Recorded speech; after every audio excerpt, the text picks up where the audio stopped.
Number 14 hasn't been in an Italian-American kitchen in 60 years. Number 7 built the flavor of every Sunday sauce your grandmother made. These 25 ingredients didn't disappear because families forgot them.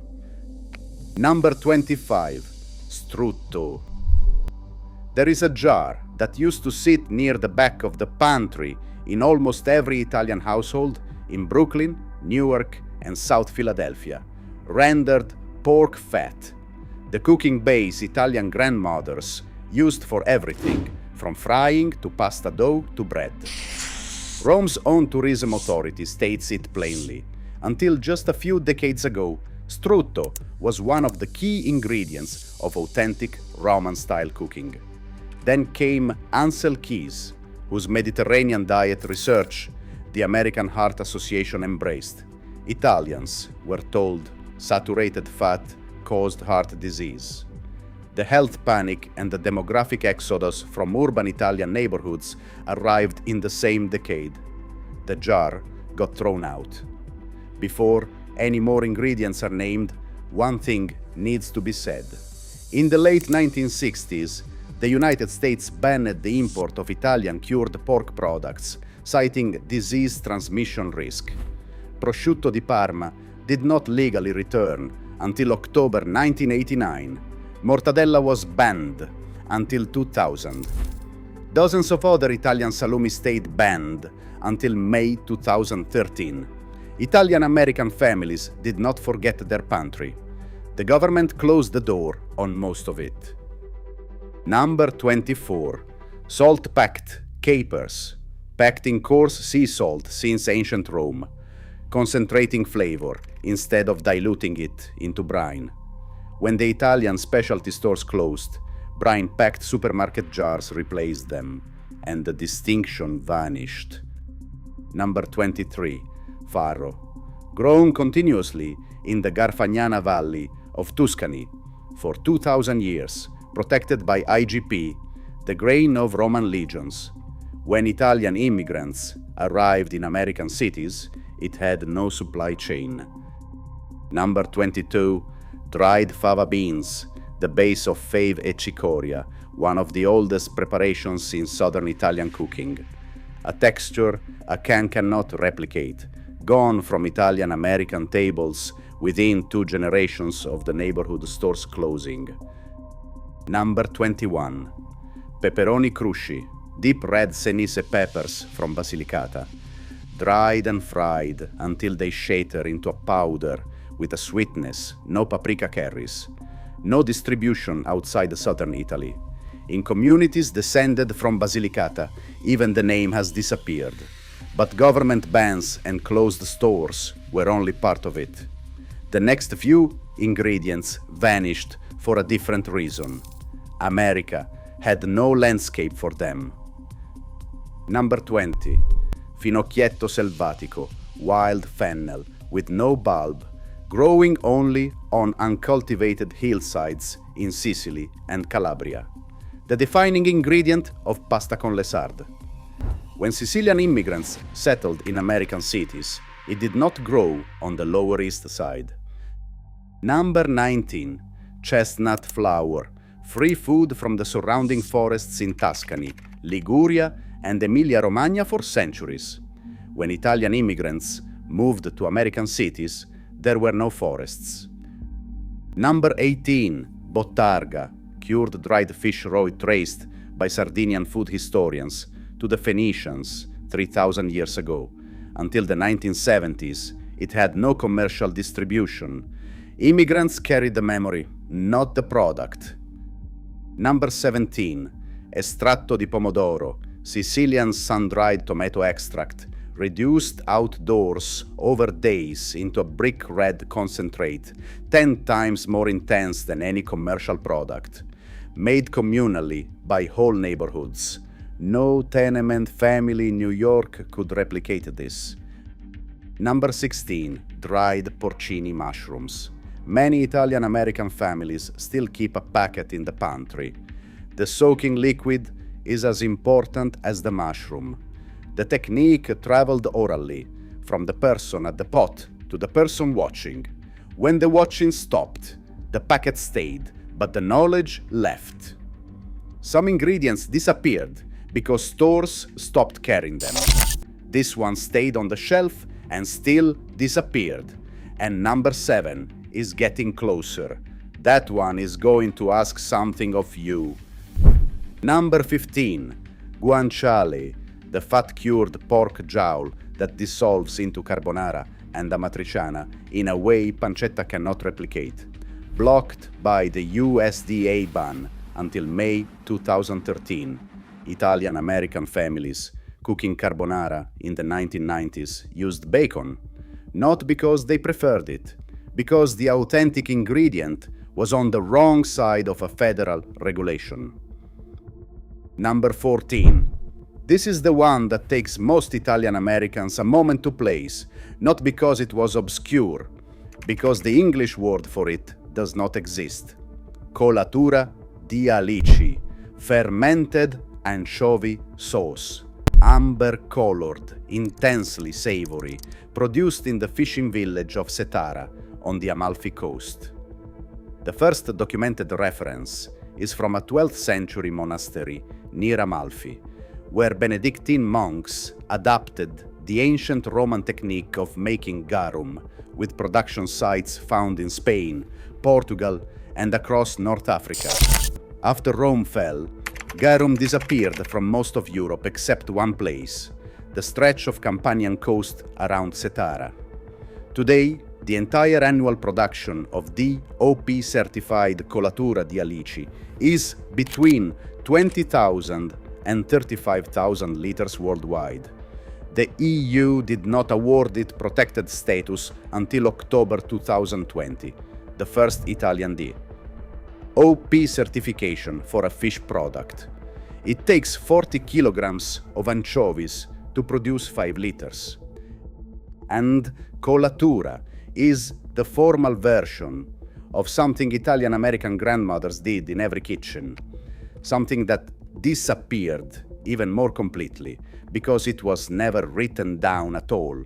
Number 13, salt-packed anchovies, the whole fish, requiring rinsing and filleting before use, melting completely into a sauce and leaving no fishiness, only depth. When the Italian stores closed, oil-packed cans replaced them. The technique of using anchovy as a base, not a topping, left with the tins. Number 12. Passata di pomodoro, homemade. In 1919, a social worker named Sofinisba Breckenridge found Italian immigrant women in Chicago making tomato paste at home in the open air, spreading it on boards to dry in whatever sun the city allowed.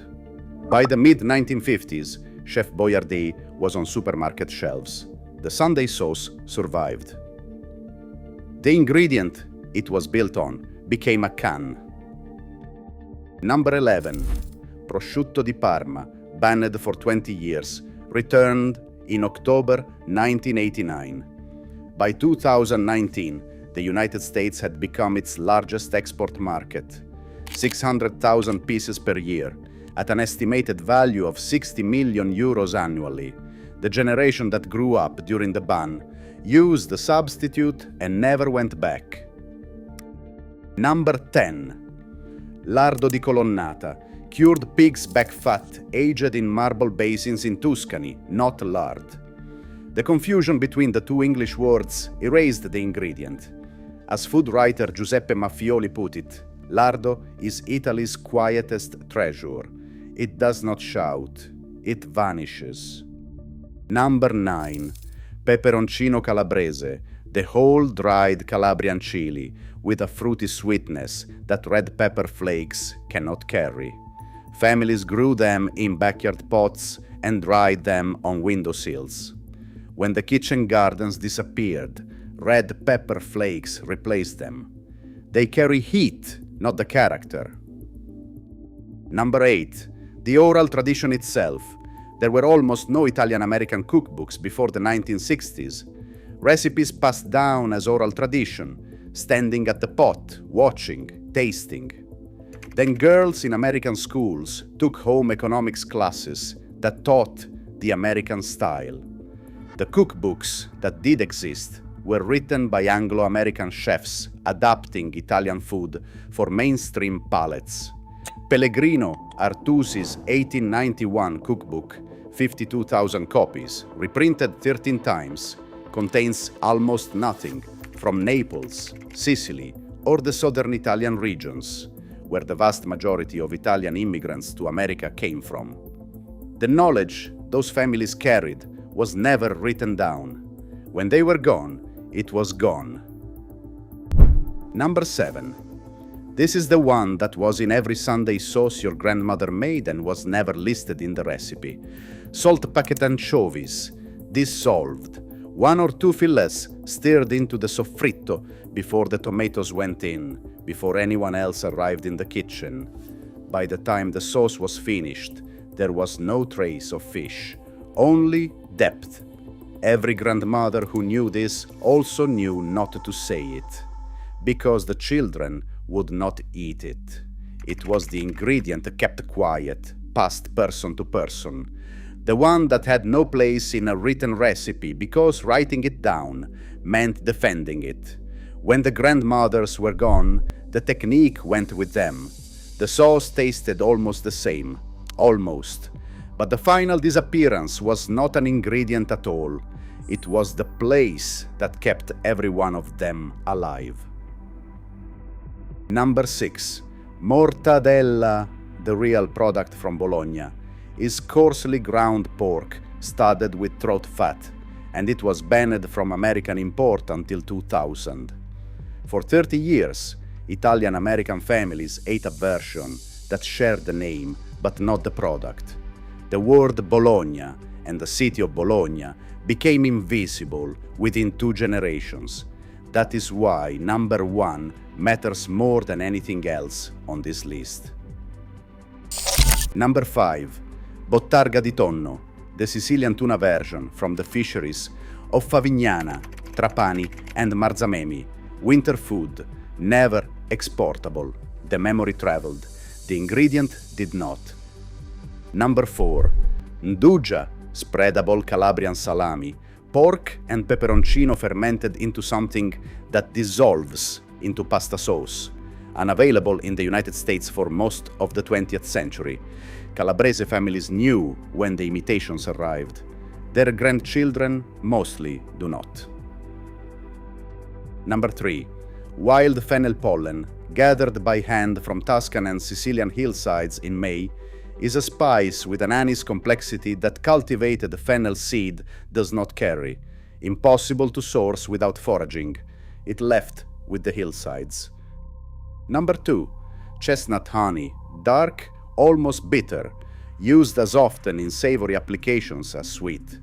In Italian-American kitchens, it became generic honey, and the pairing tradition built around it became nothing at all. Number 1. In the 1920s, more than half the people living in Little Italy in Manhattan identified as Italian-born. By 2000, the census found 5% of the neighborhood identified as Italian-American. By the next survey, it could not find a single resident born in Italy, not one.